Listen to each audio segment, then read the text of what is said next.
Hola, déjame enseñarte cómo puedes redimensionar tus diseños.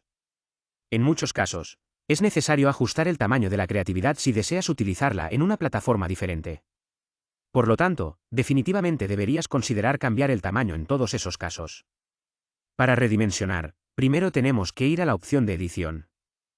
Una vez que presiono editar, se abre el editor de creatividades. La opción de redimensionar está aquí en el botón del lado izquierdo. Una vez que hago clic en Resize, en realidad me muestra muchas opciones predefinidas en cuanto a diferentes formatos. Puedo hacer clic en cualquier opción.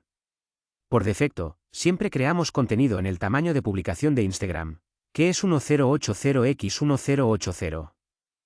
Quiero adaptarlo a Pinterest.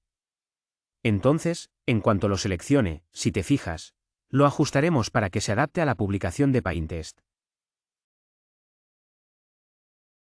Bueno, obviamente esto no se ajustará perfectamente en todos los casos. Normalmente, todo depende del tipo de plantilla que se use. Mientras más simple, más fácil ajustar tamaño. En este caso, si te fijas en el menú, el icono, se distorsionó un poco. Simplemente puedo mover ese icono a otro lugar. Ahora déjame intentar cambiar su tamaño en un formato ligeramente diferente. Déjame seleccionar una publicación de Facebook. En este caso, las medidas son un poco distintas y sí, por lo que se ha vuelto a redimensionar. La mayoría de las cosas están en orden. Creo que el logo se ha perdido un poco. Necesito volver a ponerlo. Hay otra opción en caso de que quieras redimensionarlo a una altura y ancho personalizados.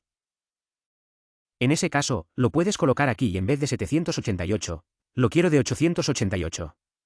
Una vez que hago clic en 888 y lo ajusto fuera. Si te das cuenta, ha sido cambiado. Así es como puedes redimensionar.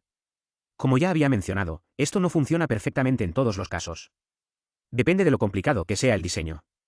En caso de que la plantilla sea muy compleja, es posible que la IA no pueda ajustarla de manera perfecta. Otro factor a considerar podrían ser las dimensiones.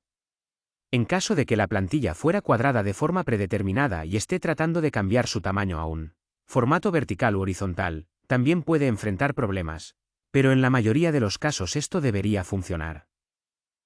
Espero ayudar. Gracias.